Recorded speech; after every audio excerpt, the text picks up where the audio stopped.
नमस्कार विद्यार्थी मित्रांनो, आज आपल्याला आपल्या आयुष्यामध्ये यशस्वी होण्यासाठी काही महत्त्वाच्या गोष्टी समजून घ्यायच्या आहेत। मी तुम्हाला ज्या गोष्टी सांगेल किंवा जे महत्त्वाच्या बाबी तुम्हाला सांगेल त्याच्यामुळे तुमच्या जीवनामध्ये आमूलाग्र बदल होणार आहे।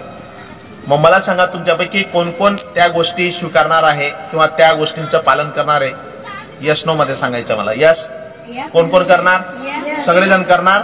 Very good. यस, गणेश आहे या ठिकाणी, विनाली आहे, त्याचबरोबर शीतल आहे, अर्चना आहे, दीपाली आहे, त्याच्यानंतर भावना पण आहे आणि सर्व विद्यार्थी पण आहेत। सर्वप्रथम तुम्हाला मी एक सांगू इच्छितो मित्रांनो, सकाळी लवकर उठण्याची आपण सवय लावली पाहिजे। सकाळी जर तुम्ही लवकर उठला तर याचे तुम्हाला खूप फायदे होणार आहेत। सकाळी लवकर उठण्याची सवय करा।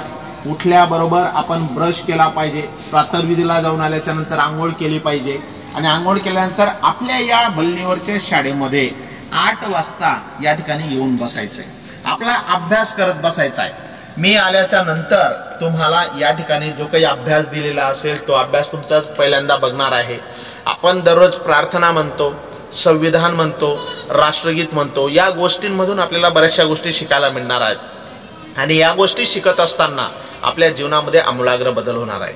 सकाळी उठल्यानंतर आंघोळ केल्याच्या नंतर आपल्या आईवडिलांना आपल्याला नमस्कार करायचा आहे। आईवडिलांना नमस्कार करून आपण या ठिकाणी यायचंय, अभ्यासासाठी यायचंय आणि आपली ही इथली शाळा संपली, क्लास संपला की तुम्हाला शाळेची तयारी करायची। शाळेमध्ये सुद्धा दररोज जायचंय।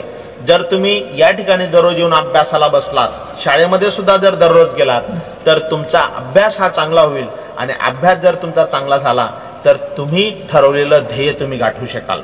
मित्रांनो, शिक्षणाशिवाय या जगामध्ये कुठलीच गोष्ट मला वाटतं तुमच्या जीवनामध्ये जर तुम्हाला बदल घडवून आणायचा असेल, या अशा झोपडीमध्ये राहण्यापेक्षा जर तुम्हाला चांगल्या घरामध्ये राहण्याचं तुमचं स्वप्न असेल, तुमच्याकडे 2 व्हीलर किंवा 4 व्हीलर घेण्याचं तुमचं भविष्यामधलं स्वप्न असेल तर याच्यासाठी तुमच्याकडे एकच मार्ग आहे, तो म्हणजे शिक्षण। म्हणून मी सांगितलेल्या गोष्टींचं पालन करा, तुमच्या आईवडिलांनी सांगितलेल्या गोष्टींचं पालन करा, तुमच्या शाळेतल्या शिक्षकांनी सांगितलेल्या गोष्टींचं पालन करा। तुमच्या जीवनामध्ये एक दिवस तुमचं ध्येय तुम्ही जरूर गाठाल। धन्यवाद।